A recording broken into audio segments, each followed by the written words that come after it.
Gracias por estar aquí en nombre de Andrés Ibáñez y el servidor. Esto es para nosotros una gran incertidumbre en todos los sentidos porque no tenemos ni idea de lo que va a suceder. Va a ser un sueño en tiempo real. Andrés y yo acabamos de conocernos en la comida, por lo tanto no garantizamos nada. Andrés, como todos sabéis, es escritor, es novelista, es cuentista, que eso más o menos lo somos todos en cierta medida, es poeta y es además, bueno, dramaturgo, ¿cierto? Has escrito además dramaturgo Dramaturgo, sí, claro. has escrito en inglés además en tu etapa neoyorquina. Sí, escribí unas cuantas obras en inglés. Y también he escrito libretos de ópera, que también eso es un poco ser dramaturgo. Y hay algo que nos da una oportunidad de que esto salga bien, que es que además es músico de jazz y por lo tanto un gran improvisador. Sí, lo que pasa es que estoy acostumbrado a improvisar en el piano, no hablando. Pero bueno, en realidad, hablando estamos improvisando todo el día. Y vamos a hablar efectivamente de sueños que tienen, en fin, todas las dimensiones y facetas que uno quiera, las puramente fisiológicas y las místicas y las poéticas y las literarias, aunque uno a veces se pregunta si lo verdaderamente difícil no es permanecer despierto. Siempre tenemos esta épica literaria creada sobre el mundo de los sueños y uno sospecha a veces que vivimos en estado de perpetua hipnosis y solo ocasional despertar. Pero, en fin, vamos a centrarnos en el otro lado de la línea. Yo creo que es lo mismo, ¿no? Interesarse por los sueños y investigar en los sueños, pero no para dormir, sino para despertar, precisamente. Al hilo de Kafka, que es un poco el hilo de este festival, Kafka hay una cosa que dice muy curiosa. Dice, estoy en sus diarios, dice, el año pasado solo he estado despierto como 4 o 5 horas.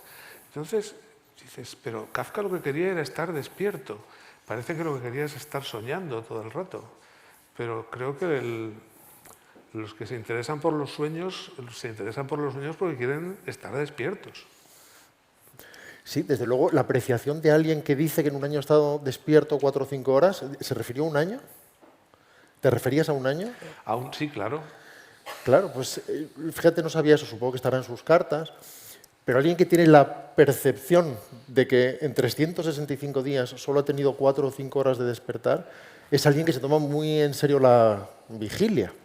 Porque digamos que esos estados del despertar son raros, en el fondo, esos estados de verdadera conexión con uno y con el entorno, eso que ahora los cursis empiezan a sobregastar llamándolo estar en el presente de una forma que antes significaba una cosa y ahora ha acabado por no significar nada. Pero él mismo hablaba de los sueños casi como un lugar en los que quería estar. Él hablaba, por otro lado, todo es paradójico, pero en fin, todo en la vida lo es, todo es contradictorio y ambivalente, de que sus sueños eran en gran medida más vívidos e intensos que su realidad. Claro, uno no sabe cuánto hay de exageración en todo eso, o simplemente es que a otros les sucede cosas que a uno no le suceden. ¿A ti no te pasa eso? No, no me pasa eso, honestamente.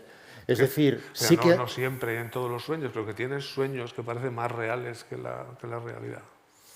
No, no tengo esa sensación. En la realidad sí que tengo momentos cada vez más habituales de estar empanado.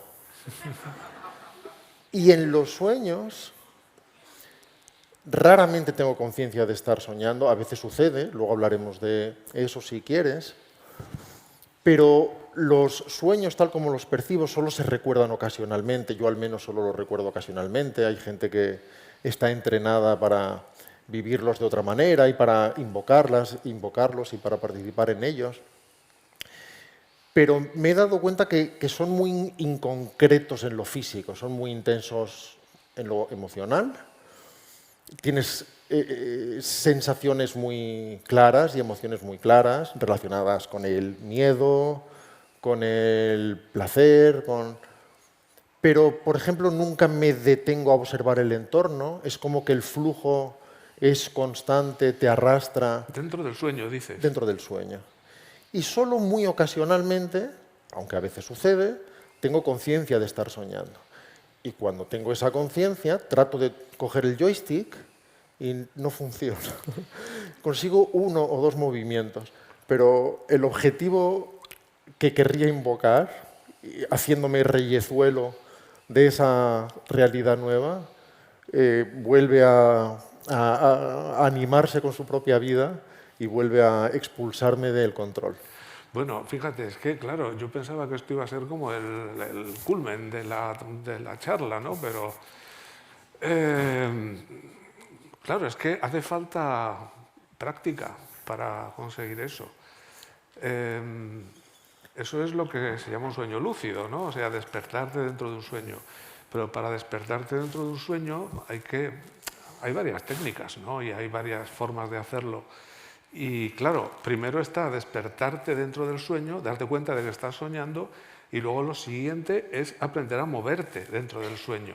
Y moverte dentro del sueño también hay técnicas y también es difícil, porque lo que suele pasar es que tú tienes como una cantidad de energía, digamos, y se gasta y se acaba. Esa energía y esa tensión, no sé muy bien cómo explicarlo, pero cuando uno aprende a moverse dentro del sueño, entonces empiezan a pasar unas cosas increíbles. Y una de las cosas que hay que hacer cuando uno descubre que está soñando es precisamente eso, mirar alrededor. Mirar alrededor y observar. Observar con atención. Porque tú puedes soñar que estás en tu casa, por ejemplo, o que estás en un lugar completamente normal. Entonces, si te pones a observar a tu alrededor, enseguida vas a encontrar algo especial, algo distinto, algo raro. Y ese algo raro es lo que te va a permitir moverte, ir a otro sitio. Yo tampoco sabía que íbamos a llegar aquí, ¿eh? No, pero demasiado rápido. Esto es como... Bueno, no pasa nada, porque ahora salimos por la vía de servicio y regresamos después, cuando nos consideres preparados. Y hacemos incluso algún ejercicio. Sí, podemos, perfectamente. Bueno, el sueño tiene una dimensión... Claro, cuando hablamos del sueño históricamente, o de forma historicista, más que histórica, tampoco sabemos muy bien de qué estamos hablando, porque al final son suposiciones en gran medida y son racionalizaciones a posteriori. Pero, en fin, lo que es evidente es que el hombre lleva toda la vida soñando y, por alguna razón, lleva toda la vida interpretando de una forma determinada sus sueños. Eso es curioso, porque podríamos intuitivamente percibirlo como historias arbitrarias, como nos sucede en cierta medida cuando somos pequeños. Es decir, tú te duermes y de vez en cuando pasa una película en tu cabeza. Esa película es pura arbitrariedad, te puede perseguir alguien o aparecer el ratón Mickey y ya está, te despiertas y dices, ah, ya estoy en la realidad. Por algún motivo, sin embargo, ya en la antigüedad creían estar hablando o recibiendo mensajes de sus dioses inicialmente. Hay una percepción intuitiva, intuitivo-emocional, de que eso tiene algún tipo de significado y que alguien está tratando de lanzar algún mensaje. Es imposible saber por qué es así. O sea, podemos decir los egipcios funcionaban de esta manera y los griegos de una forma ligeramente distinta, creían que a través de los sueños podían establecer condiciones sanadoras a través de las que aprender algo y salir de allí convertidos en otra cosa o después de haber aprendido otra cosa. Pero ¿por qué dirías tú que hay una percepción tan clara de que eso que no parece tener sentido tiene que tenerlo? Bueno, es muy curioso esto. Una cosa que a mí me intrigaba mucho al leer literatura medieval, por ejemplo, al leer a Gonzalo de Berceo, pero también al leer a Homero o al leer... Pues hay una cosa muy curiosa. Ellos ven a los dioses, o en el caso de Berceo ve a Cristo, ve a la Virgen, pero siempre ven a los dioses en sueños. Siempre los ven en sueños, en la Biblia también, ¿no? Incluso si es una obra literaria, dices, bueno, pero una obra literaria puedes hacer que vea al Dios físicamente, ahí delante, ¿no?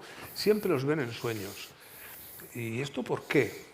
En Homero no siempre los ven en sueños, porque a veces el dios se mete en una persona. Al dios directamente nunca le ves.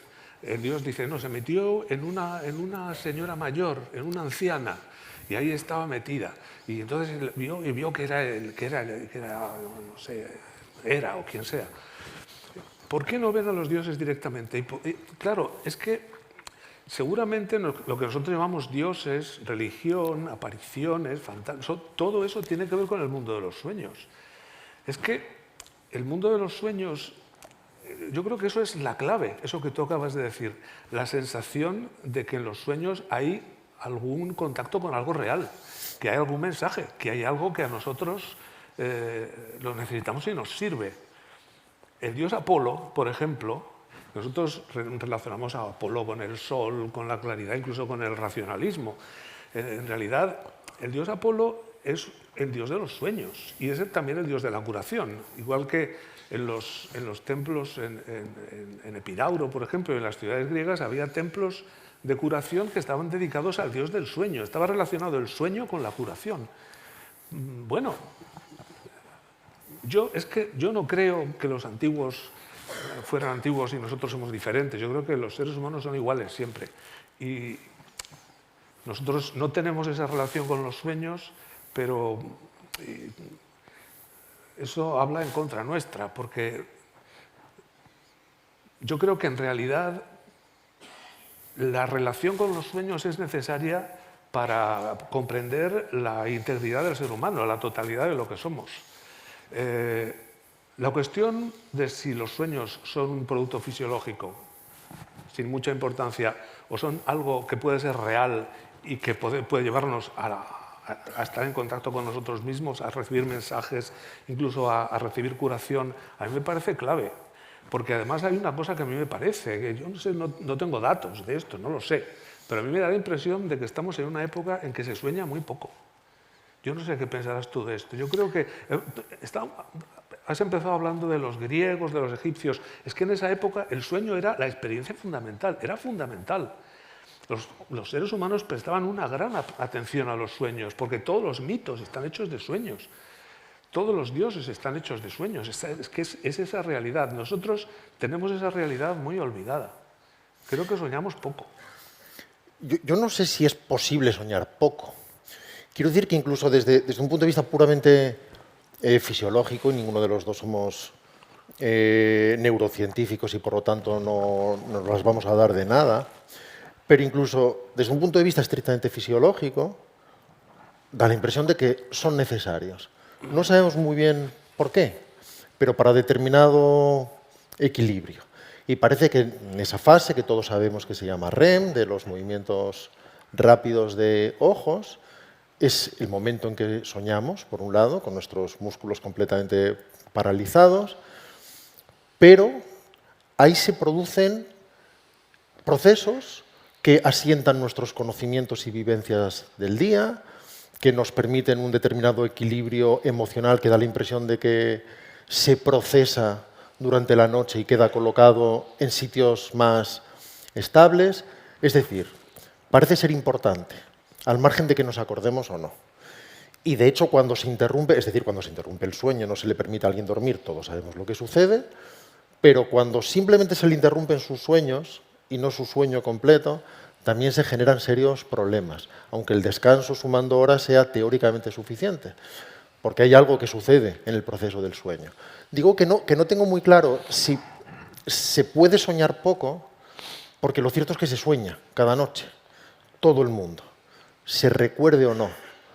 Ahora, entiendo lo que quieres decir, como vivencia, como deporte voluntario, como realidad a la que prestar atención, parece ir quedando cada vez más fuera de nuestro alcance. Por lo que sea, lo vamos apartando. Y hasta se diría, y se me ocurre ahora sobre la marcha, que eso afecta incluso a nuestra forma de afrontar la creación artística. No sé si tiene algo que ver con eso, pero si te das cuenta esa fiebre que hay autorreferencial, actual, eso que unos llaman autoficción, o que en el mundo del cine es contar la historia de mi abuela en su pueblo, de la Cartuja. Esa autorreferencialidad, que no tiene en sí misma nada de malo, da la impresión de que también nos habla de una sociedad que va renunciando a soñar y que va renunciando a imaginar o a inventar.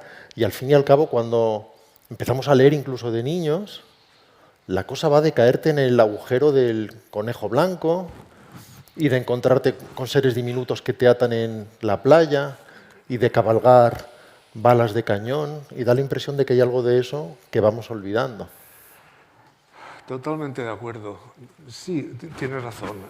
Todos soñamos y seguramente soñamos continuamente, ¿no? Cuando estamos dormidos estamos todo el rato soñando. Pero el problema es recordar los sueños. El problema es recordar los sueños. Claro, no es que no soñemos, soñamos, pero soñamos en la inconsciencia. El problema de cualquier estudio de los sueños, por ejemplo, controlar los sueños lúcidos, lo primero para tener sueños lúcidos es recordar los sueños. Recordar los sueños es una cosa muy importante. Me recuerdo que Paramahansa Yogananda dice, para recordar los sueños, cuando te despiertes, quédate completamente quieto, no te muevas. Porque en cuanto te muevas, en cuanto te des una vuelta, ya empiezas a olvidar. Entonces tienes que quedarte completamente quieto y puede que recuerdes el final del sueño, pero a partir del final del sueño vas hacia atrás y vas recuperando todo el sueño. Recordar los sueños es muy importante para tener una vida plena y para poder comprender lo que somos. Porque claro, esto que dices tú de la realidad, de las historias reales, esto es como una cosa terrible, porque primero las historias reales no son interesantes, porque no tienen trama. En las historias reales nunca pasa nada. Nunca pasa nada. El chico y la chica pues no acaban juntos, porque como es una historia real, pues las historias reales no son interesantes. Pero hay una cosa que decía Pynchon sobre las Torres Gemelas. Pynchon decía que después de las Torres Gemelas la imaginación había quedado bajo sospecha, que ya nadie se atrevía a imaginar nada. Y esto de la imaginación y los sueños está directamente relacionada. Yo pienso, cuando pienso, ¿para qué hace falta soñar? ¿Por qué necesitamos soñar? Vamos a ver, voy a dar un gran salto. Me voy a meter en un territorio complicado y peligroso. Yo creo que cuando nosotros soñamos, cuando nos dormimos, pasa una cosa. Nuestro cuerpo de sueño, nuestro cuerpo sutil, sale de nosotros y se va. Se va a otros sitios, se va a otros lugares, a lugares que necesita para recargarse. Nosotros no recordamos eso porque nuestra mente se duerme, estamos dormidos. Lo importante del sueño lúcido es que tú en el sueño lúcido despiertas dentro del sueño. Cuando los budistas, por ejemplo, hablan de despertar, o en el hinduismo se habla de que estamos dormidos y que hay que despertar, claro, hay que despertar aquí y ahora, pero también hay que despertar en el sueño. Cuando uno se duerme, llamémosle alma, llamémosle cuerpo sutil, cuerpo astral, linga sharira, o como le queramos llamar, o doble de luz, o como le queramos llamar. Castaneda le llama doble, en el yoga se le llama linga sharira. Cuando nosotros nos dormimos, nuestro cuerpo sutil sale de nosotros y se va a otros reinos que son incomprensibles para nuestra mente. Nuestra mente cotidiana, nuestra mente de la vigilia, está muy limitada a los sentidos, está muy limitada a lo que conocemos de aquí. Y no puede entender eso, no podría. Si se fuera con el cuerpo, con el cuerpo sutil, estallaría, le daría muchísimo miedo. Por eso, cuando nosotros empezamos a recordar los sueños, empezamos a entrar en la totalidad del cerebro. Empezamos a entrar en zonas del conocimiento que normalmente no entramos. Hay una cosa muy interesante, tan interesante casi como los sueños lúcidos, que es el estado de duermevela, estar medio despierto y medio dormido.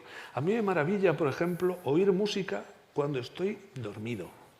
No completamente dormido, porque entonces cuando estás dormido pero empiezas a despertarte y oyes música y oyes cosas en la música que esas cosas no se pueden oír estando despierto. Igual que si oyes algo, un poema que te están...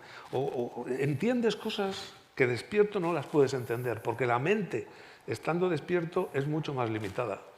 Por eso es necesario dormir, porque es que nos vamos al sitio de donde procedemos, que es el sitio, por volver a Kafka, es el sitio donde están los muertos. Lo que sucede con los sueños es que todo eso resulta inevitablemente poco objetivable. Es decir, no niego nada de lo que estás diciendo, porque atiende a la experiencia personal en determinadas condiciones.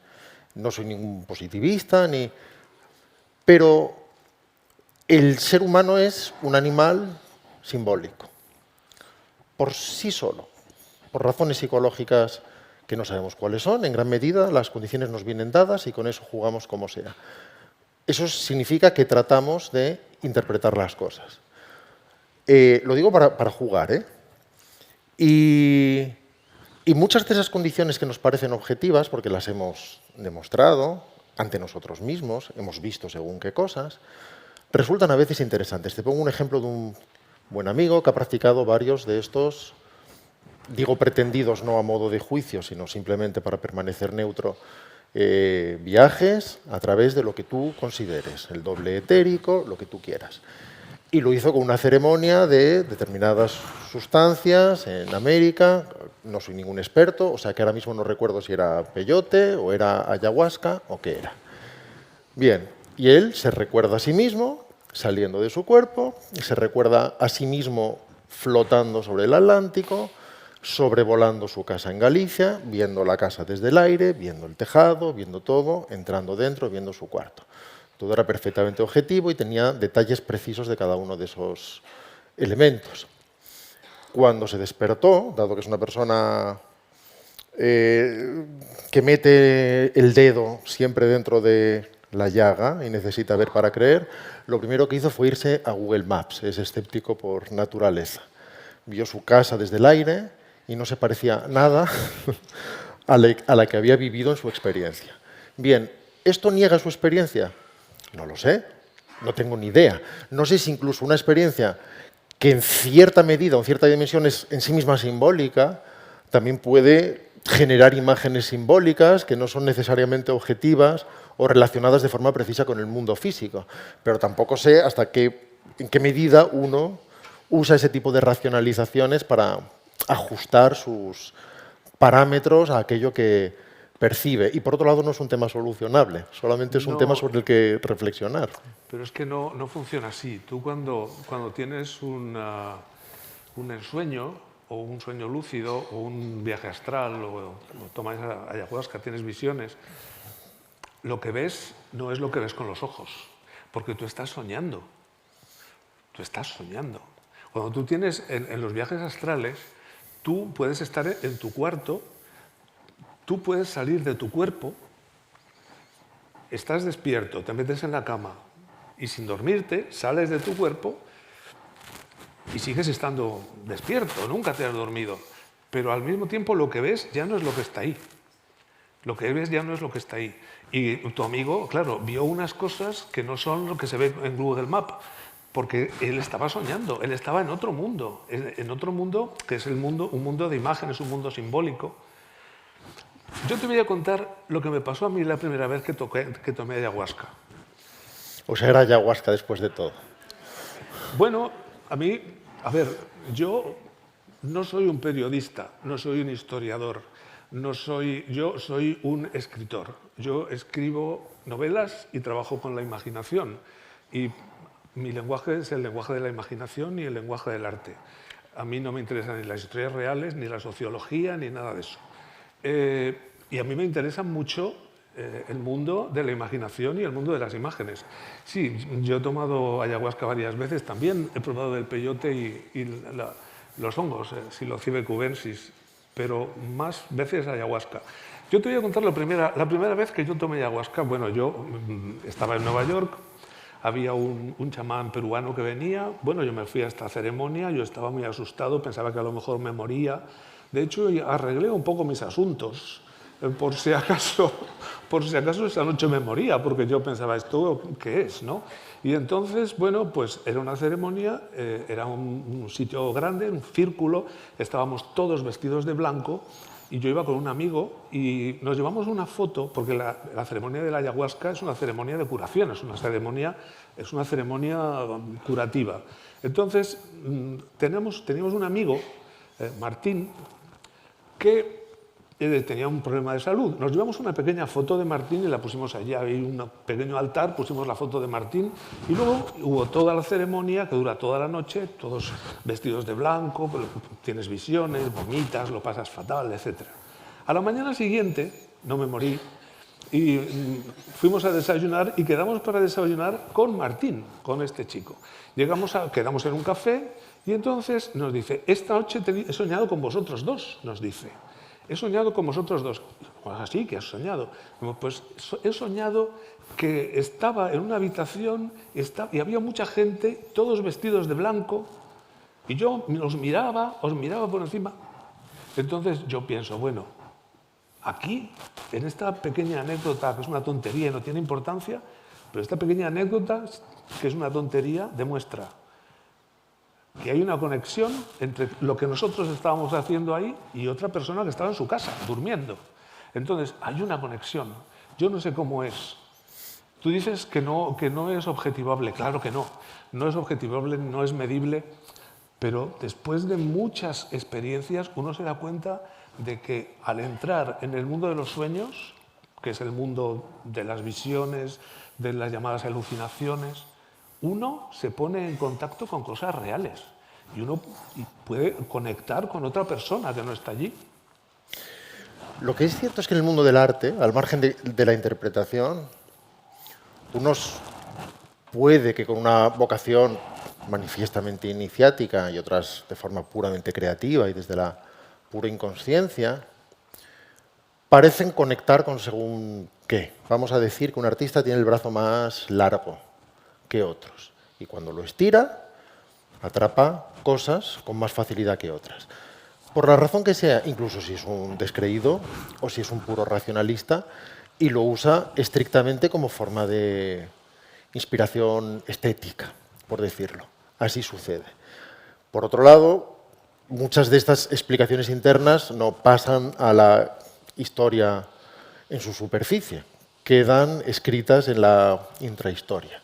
Y cuando después conoce las motivaciones de Bulwer Lytton para escribir Zanoni, pues son de un orden que no es el que un exégeta o un hermeneuta de la literatura va a extraer o va a diseccionar, pero así sucede. Y lo que sucede en el puro sueño, no sé qué es, pero da la impresión de que hay un acceso. Unos dirán que al inconsciente, otros al subconsciente. Por otro lado, en general usamos estos dos términos como si fueran idénticos. Pero, en fin, vamos a imaginar que el inconsciente está un poquito más cerca de la vigilia como zona intermedia y que el subconsciente es esa zona prácticamente inaccesible y primaria y con pulsiones incontrolables en gran medida. Y hay gente que es capaz, digámoslo así, de soñar despierta. Por ejemplo, Buñuel decía que se entregaba y que gozaba en entregarse a profundas y largas y placenteras ensoñaciones. Despierto, que nada le gustaba más que sentarse en un lugar y comenzar a imaginar y a perderse en esas imaginaciones. Eso se parece mucho a soñar, aunque se haga de una manera consciente. Y uno diría que de un modo u otro, eso es lo que hace un artista. Eso es lo que hace un músico. Digamos que hay una parte que es racional y con cierto control técnico, a partir de cierta volición y sensibilidad y técnica, pero hay otra parte que es inaprensible, que es indefinible, que es mágica, que es en cierto sentido secreta y que opera también. ¿No? Sí, claro. Sí, no, me quedo pensativo porque planteas muchas cosas ahí. Yo creo que el arte siempre está relacionado con los sueños, siempre lo ha estado. Hay un pequeño problema que es el llamado arte realista. Esto es un problema. No es un problema grave de la humanidad, es un problema mío, personal, quiero decir. Porque creo que a mí todas las entrevistas que me han hecho en mi vida, desde la primera que me hicieron la primera vez, siempre me preguntan ¿por qué escribes libros fantásticos? Yo no sé si a ti te preguntan eso también, pero es una pregunta como diciendo, o sea, ¿por qué haces algo que no se debe hacer y que no se supone que las personas serias no hacen esas cosas, ¿no? Claro, es que el mundo... Hay una cosa muy fácil que se puede hacer. Antes Rodrigo proponía que hiciéramos ejercicios. Hay un ejercicio muy fácil, que consiste en cerrar los ojos, ¿no? Cuando tú cierras los ojos, tienes los ojos cerrados, pero empiezas a ver cosas. Dalí decía, por ejemplo, que él tenía recuerdos de antes de nacer y que veía dos huevos fritos.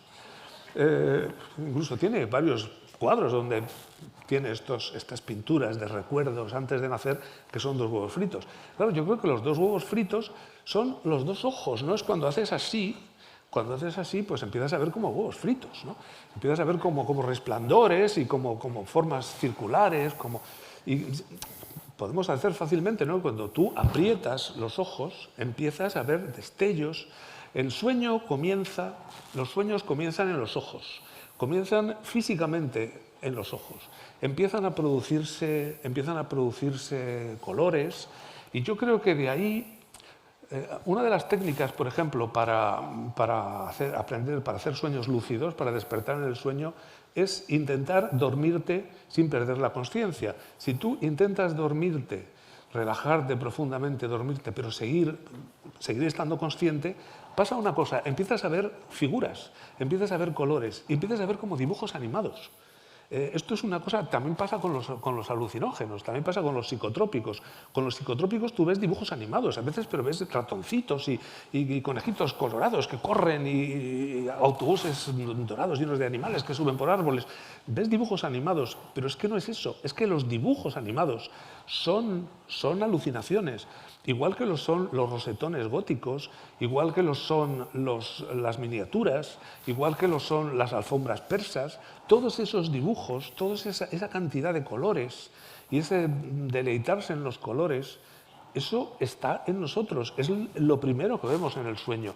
Entonces yo creo que el arte está hecha sobre todo de eso, Claro que los artistas se alimentan de los sueños, pero... Y cuando tú decías esto es muy bonito, lo de Buñuel, que él soñaba despierto. No he dicho que es bonito. No tengo ni idea de si es bonito. No, yo lo digo. Ah, bien. Yo lo digo. A mí Buñuel es un tío, me encantan sus películas, pero personalmente me cae muy mal. Me parece un tipo bastante repelente, ¿no? A mí no me gustaba Buñuel como persona, y no me puedo imaginar a Buñuel, de todas las personas del mundo, precisamente a Buñuel, soñando despierto. Pero soñar despierto es fundamental porque, claro, hay que darse cuenta de que todo lo que vemos, si nosotros pensamos que todo lo que vemos es un sueño, lo primero que tenemos que darnos cuenta es que todo lo que vemos, que es la realidad, por ejemplo, esta realidad que tenemos ahora, que estamos Rodrigo y yo aquí delante y ustedes están ahí sentados mirándonos, ¿no? Para ustedes fantástico, ¿no? Para nosotros es un poco más complicado. Bueno, esto impresiona, ¿no? Pero si uno piensa que es un sueño, entonces ya no te lo crees, no entras en el juego. Y cuando no te lo crees y no entras en el juego, entonces puedes empezar a crear ficción, puedes empezar a crear ficciones. Y yo creo que, no sé, yo una vez hablando con un especialista de los sueños, que había escrito un libro sobre sueños, me dijo, porque yo le conté algún sueño mío, me dijo, no, estás equivocado, los sueños no son narrativos. Está demostrado científicamente que los sueños no son narrativos. Yo he tenido sueños narrativos, pero desde que era niño y muy largos. Yo pienso lo que no es narrativo es la realidad, las famosas historias reales, ¿no? Basado en una historia real. Basado en una historia real, ya sabes que no va a haber trama, que no va a haber historia, que no va a haber antagonista, que no va a haber punto de giro, ni segundo punto de giro, ni nada. No va a haber nada, porque es una historia real. Donde hay trama, donde hay narración, es en los sueños. Es cuando soñamos la vida, cuando podemos contar historias. Te voy a servir de frontón. Nuevamente para complementar, según qué miradas y sin ganas de cuestionar nada. Tú estás hablando efectivamente de, digamos, esa alteración de conciencia, por ejemplo, a través de según qué psicotrópicos, o como si ahí se encerrara determinadas verdades, por el hecho de que tú ves cosas flotando. De alguna manera, sin embargo, también podríamos considerar, y atentos al condicional, no estoy afirmando nada, que digamos que el mérito o el objetivo está en el lado contrario, en el de la mantención de la conciencia. Y que la alteración de la conciencia no tiene nada de meritoria. Para alterar la conciencia solo hace falta que te den una mala noticia, o enamorarte, o tomarte algo, o inyectarte algo, o perder la noción de ti. Pues ya tienes la conciencia alterada, no parece muy meritorio. Fumarte algo y empezar a ver cosas no parece muy meritorio. Por otro lado, muchas de esas cosas aparentemente objetivas, lo que tú ves, no significa que exista, sino que lo ves. Del mismo modo que cuando alguien cree cruzar el famoso túnel o se ve a sí mismo desde la altura en una cama, pues se han recreado muchas veces esas mismas condiciones, simplemente estimulando zonas del hipotálamo, y uno tiene esa percepción, esa sensación de estar fuera de sí, que no es necesariamente objetiva, o que tal vez, en fin, esté activada por un gatillo que tenga una función, no digo que no, y que tenga una función simbólica o que complete la percepción de alguna manera. Pero lo difícil probablemente no sea viajar al futuro o viajar al pasado, probablemente lo difícil sea permanecer en el presente. Y lo difícil probablemente no sea ver conejos blancos o flotar por encima del Atlántico, sino tener conciencia plena de sí y ese despertar de conexión con el mundo. Pero al margen de eso hay otra experiencia, que es la artística, que no tiene por qué tener, puede ser sanadora o no, puede tener una vocación puramente estética. Si pensamos en los surrealistas, por ejemplo, y si pensamos en el surrealismo y una conexión inevitable con el sueño, al fin y al cabo lo que tratan de hacer es atender a lo puramente irracional. Niegan la alegoría, es decir, no buscan la alegoría, acogen cualquier tipo de imagen o idea si no tiene una funcionalidad ni moral ni estética. Esto es discutible porque es muy complicado que un artista no considere la función estética de algo. Cuando alguien piensa en hormigas saliendo del agujero de una palma de una mano, es muy difícil no ver que eso tiene un enorme poder estético, aunque no tenga un significado. Cuando digo un significado me refiero a un significado racional. Puede tenerlo en otros órdenes, pero uno no lo busca conscientemente. Y en todo caso, esa experiencia es artística y por lo tanto en cierta medida poética, porque lo poético lo que hace es abordar la realidad desde un ángulo ligeramente distinto que le da una dimensión nueva o que le permite descubrir cosas que desde la posición habitual no son tan visibles, o al menos nos resulta mucho más difícil tomar conciencia de ellas. Así que, en fin, ni siquiera sé lo que he dicho, pero no trato de descreer de nada de lo que dices, pero nuevamente estamos en esa subjetividad en la que lo más importante, por otro lado, es en qué medida te resulta útil, sea para ti o sea para tu creación. Bueno, descreer me parece que es lo que hay que hacer, o sea, creer con fe ciega, pues eso, en realidad eso es una religión, ¿no? Creer algo que no ves, creer algo de lo que no tienes constancia. ¿Por qué vas a hacer eso? Eso es ser religioso, ya sea tu religión, el cristianismo, el budismo, el jainismo o el marxismo, el leninismo, o sea, son todas religiones, ¿no? A mí me parece que no se debe creer, hay que experimentar. Es verdad que lo más importante es estar despierto aquí. Tú has dicho que soñar con animalitos y todo eso, que no es muy importante. No, digo que no es meritorio. Pero, no digo que no sea importante, es importante en la medida en que te resulta útil en algún sentido. Pero ¿y qué significa que no es meritorio? ¿Quién establece eso? ¿Quién decide eso? Yo no estaba. Cuando se decidió eso, yo no estaba. Cuando se pusieron esas normas, yo no estaba. Las pusieron probablemente antes de yo nacer, entonces yo no soy responsable de esas, yo no me las creo. Hay una cosa que pasa con la imaginación. La imaginación tiene que ver con las mujeres, con los niños y con los tontos. Tradicionalmente. Todo está relacionado en el mundo patriarcal que hemos heredado y que muchas veces seguimos poniéndole otros nombres y otra máscara, pero seguimos. Esa identificación entre lo femenino, lo infantil, ¿no? y lo ingenuo, por así decir. Entonces, claro, es muy difícil tomárselo en serio, el mundo de la imaginación, el mundo de los sueños. Yo, durante más de 30 años, he estado y estoy practicando una técnica que es, porque yo todo esto de la ayahuasca y todo esto hace, bueno, no es una práctica continua para mí, ¿no? Sería terrible. Pero lo que sí es una práctica continua es el yoga y el yoga nidra. Y en el yoga nidra nidra significa sueño, es el yoga de los sueños. Y claro, es una práctica donde yo recuerdo que mi maestro, Dharma Mitra, cuando al final de una clase de yoga, a veces muy larga y muy extenuante físicamente, él hacía una relajación y hacía un yoga nidra y nos llevaba a sitios, empezaba a visualizar cosas, templos, paisajes, ciudades, platillos volantes. Y mucha gente le parecía que eso era una estupidez. A mí no me parecía que era una estupidez, porque yo entraba en unos estados profundísimos, pero no me lo tomaba en serio. He tenido que estar un montón de años para darme cuenta de lo importante que es eso, de lo importante que es crear imágenes interiores y vivir dentro de ellas y del poder que tienen y del efecto que tienen. Porque no hay un efecto directo. O sea, tú hablabas de lo puramente estético, pero es que lo puramente estético, ¿qué es lo puramente estético?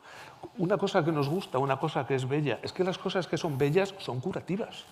Es que las cosas que son bellas son curativas. Yo tengo aquí todo el rato estas orquídeas me están hablando, me están diciendo cosas, están lanzando formas, están lanzando colores, están lanzando patrones, que son patrones armónicos, que son patrones curativos. ¿Qué significa curativo? Curativo no quiere decir que tú tienes un dolor o que tú tienes un dolor de cabeza y te quites el dolor de cabeza. Lo curativo es algo más profundo. En los griegos, nosotros pensamos que los filósofos griegos antiguos eran señores que pensaban mucho y que eran muy lógicos. Pero los filósofos griegos antiguos, por ejemplo, Parménides, Empédocles, esos filósofos que se suelen llamar presocráticos, Peter Kingsley, un estudioso inglés, descubrió que Parménides era un filósofo, etcétera, pero también era un meditador que se dedicaba a meterse en cuevas, un poco parecido a lo que nosotros hacemos en Yoga Nidra, meterte en un lugar oscuro, tumbarte, relajarte profundamente hasta que no sientes el cuerpo. Y entonces, ¿qué pasa? Tu alma, usemos la palabra alma, se va al inframundo y empieza a experimentar cosas. Pero también Parménides era un sacerdote de Apolo, era un médico. Entonces está unido Apolo, la medicina, la filosofía, el viaje al inframundo y lo que descubrió Parménides, que es más o menos la lógica, ¿no? El pensamiento lógico. Está todo unido. ¿Cómo curan los sueños y esas visiones? Curan por el simple hecho de ir a esos sitios, de visualizar esas cosas.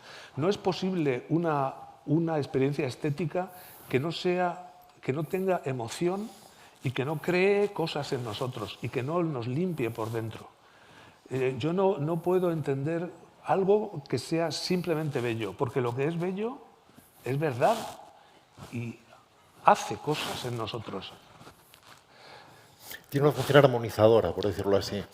Fíjate, antes hablabas, no tengo el impulso de defenderme porque no me has atacado, pero cuando hablaba de esos méritos, hablaba de que el mérito será en adoptar un estado superior de conciencia, no un estado alterado de conciencia. Porque un estado alterado de conciencia se consigue con mucha facilidad y muchas veces con un enorme descontrol. Pero más allá de eso, regresando al mundo del arte, la importancia de los sueños es fundamental en muchos aspectos hasta el punto de que uno se pregunta si de algún modo no es soñada toda obra. Es decir, hay obras inspiradas directamente en sueños, o así se nos dice.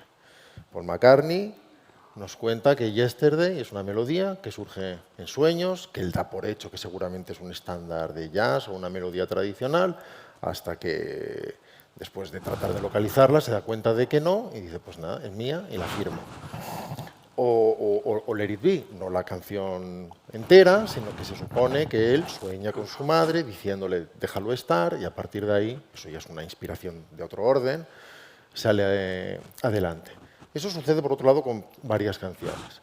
Pintores como el Bosco hablan de que muchas cosas surgen precisamente de su experiencia de sueño y luego ellos, según cuál sea su perspectiva religiosa o mística, bueno, eso depende completamente de la edad. Eso, de la edad me refiero de la época. En determinados momentos, esa dimensión mística se vertebra a través de la religión porque ese es su momento y ese es su campo de operación. Sucede con películas. David Lynch, por ejemplo, trabaja con esa especie de conexión. Él creo que practica directamente la meditación trascendental, creo. Y de hecho, él en más de una ocasión ha dicho que en un momento dado él fue al psicólogo, no para que le curara, al psicólogo como analista, al modo neoyorquino, por decirlo así, o al modo argentino. Y cuando se dio cuenta de que podía empezar a indagar sobre la fuente de generación de sus imágenes, dejó de visitarlo inmediatamente para que no se secara esa fuente. No tenía ninguna gana de conocer cuál es el origen de todo eso, sino solamente de disolverse en ello. Por otro lado, los sueños, incluso como temática, han poblado la historia del cine de muchas maneras. Antiguamente y recientemente. Inception, Origen, nos habla de diferentes niveles de sueño, con diferentes velocidades y diferentes dimensiones espaciotemporales. En fin, es un tema profundamente fascinante. Pero claro, cuando uno atiende a casi cada creación, lo importante es que en sí misma es casi un sueño. Cuando se habla, por ejemplo, del onírico, ¿qué es lo onírico? El cine es onírico en sí mismo, de alguna manera. Es la proyección de un sueño. La literatura es onírica en sí misma, incluso cuando es realista. Es la proyección de un sueño. La inspiración en ese sentido es lo de menos. Así que, de algún modo, al menos cuando creamos, estamos voluntariamente o no, unos con más control del volante y otros con menos, soñando, ¿no crees? Claro, completamente. Hombre, es que las películas, tus películas no son sueños, son sueños.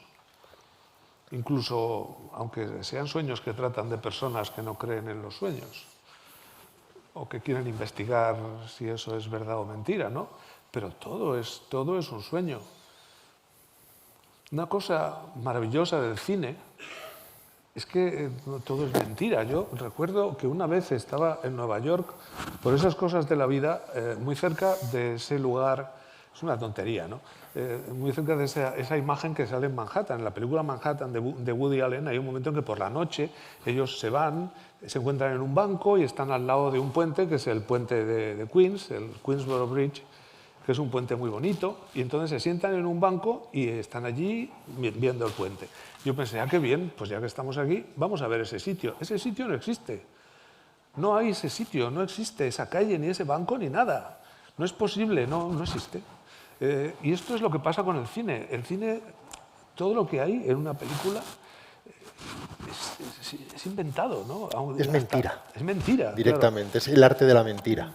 Y al mismo tiempo es verdad, porque nos dice cosas a nosotros, nos emociona, nos descubre cosas, pero claro, así funcionan los sueños, por eso son tan importantes. Eso me hace pensar en dos elementos que solemos tomar como sinónimos y que no lo son, que es el de la realidad y el de la verdad, y que no tienen nada que ver y cualquier autor de ficción lo sabe. Es decir, en la ficción mientes. Obviamente es una mentira pactada, es una mentira amable en cierto sentido.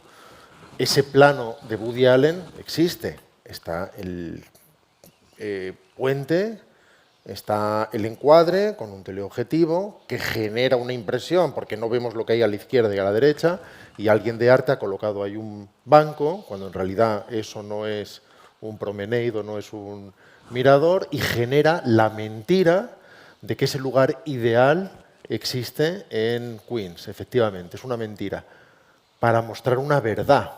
Muchas veces cuando tratas de ser literal en términos reales, y eso es una lección de los sueños en gran medida, cuando tratas de ser y tratas de atender los grandes temas y dices, voy a hacer creación social y voy a hacer películas de desahucios, vamos a decirlo así, uno se adscribe con tanta literalidad a la teórica realidad que hace algo que generalmente pierde vigencia en 2 años, Claro. que ya no tiene ningún sentido.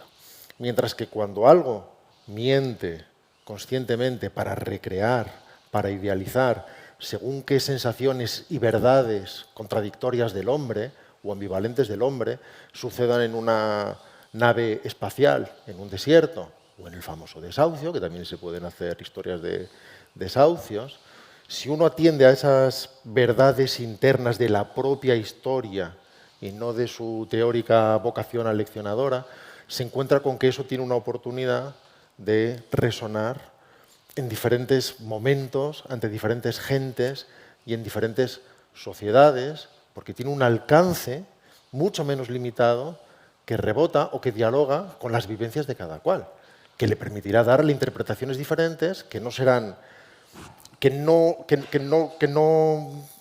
se relacionarán con la realidad, pero sí con la verdad. La verdad es otra cosa.